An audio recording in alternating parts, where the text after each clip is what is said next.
আজ রাতে নেইমারের অস্ত্রোপচার, সুস্থ হতে যতদিন লাগবে এবং বিশ্বকাপ জিততে না পারলে জুলাইতে আমাকে ধরবেন, বললেন নেইমার। দেখুন, দিনটা নেইমারের জন্য বড্ড গুরুত্বপূর্ণ। আজ বেলো হরিজেন্তে তার বাম হাঁটুতে অস্ত্রোপচার হবে। গত মাসের শেষ দিকে পাওয়া সেই মেনিসকাস চোট নিয়ে মাসখানেক ধরেই ভুগছিলেন নেইমার। চোট নিয়েই অবশ্য নারীর টান আর দায়বদ্ধতা থেকেই সান্তোসের অবনমন ঠেকানোর মিশনে নেমেছিলেন, সফলও হয়েছেন। ব্রাজিলের সংবাদমাধ্যম গ্লোবো জানিয়েছে, অস্ত্রোপচার শেষে পুরোপুরি সেরে উঠতে নেইমারের সর্বোচ্চ 1 মাস সময় লাগতে পারে।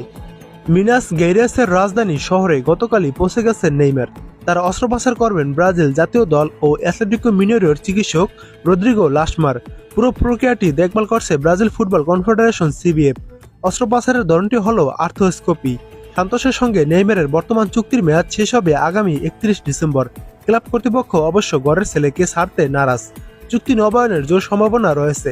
ফেব্রুয়ারির শুরুর দিকে নেইমার আবার বল পায়ে মাঠে দৌড়তে পারবেন বলে আশা করা হচ্ছে। তবে সবার চোখ এখন 2026 বিশ্বকাপে।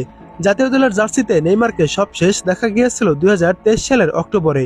উরুগুয়ের বিপক্ষে সেই ম্যাচে এসিএল চোটে পড়ার পর থেকে যেন চোটের সঙ্গে তার লুকোচুরি খেলা চলছে। ব্রাজিলের বর্তমান কোচ কার্লো আনচেলত্তি পরিষ্কার জানিয়ে দিয়েছেন, বিশ্বকাপ খেলতে হলে নেইমারকে শতভাগ ফিট হতে হবে এবং নিয়মিত খেলার মধ্যে থাকতে হবে।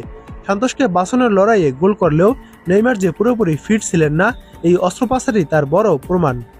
অবশ্য অস্ত্রোপচারের টেবিলে যাওয়ার আগে নেইমারের আত্মবিশ্বাসে কোনো কমতি নেই।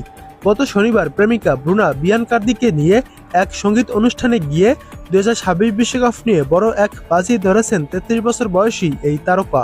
নেইমারের প্রতিশ্রুতি, 2026 বিশ্বকাপ জিততে ব্রাজিলকে অসম্ভবকে সম্ভব করতে হবে। ভক্তদের উদ্দেশ্যে নেইমার বলেছেন, ব্রাজিলে বিশ্বকাপ ফিরিয়ে আনতে যা যা সম্ভব আমরা সবই করব, এমনকি অসম্ভবকেও সম্ভব করার চেষ্টা করব। না হলে জুলাইতে বিশ্বকাপের পর আপনারা এ নিয়ে আমাকে ধরবেন। আনচেলত্তি, আমাদের একটু সাহায্য করুন, ফাইনালে উঠতে পারলে কথা দিচ্ছি গোল করবই। নেইমার নিজেকে বিশ্বকাপে দেখলেও কাজটা মোটেও সহজ নয়। মে মাসে আনচেলত্তি ব্রাজিলের দায়িত্ব নেওয়ার পর চোটের কারণে নেইমারকে একবারও দলে ডাকেননি। এই মৌসুমে 28 ম্যাচে 11 গোল আর 4টি অ্যাসিস্ট থাকলেও ফিটনেস নিয়ে প্রশ্ন থেকেই গেছে। আগামী 11ই জুন যুক্তরাষ্ট্র, কানাডা ও মেক্সিকোতে বসবে বিশ্বকাপের আসর। তার আগে ব্রাজিল প্রীতি ম্যাচ খেলবে মাত্র 2টি, মার্চে ফ্রান্স ও ক্রোয়েশিয়ার বিপক্ষে।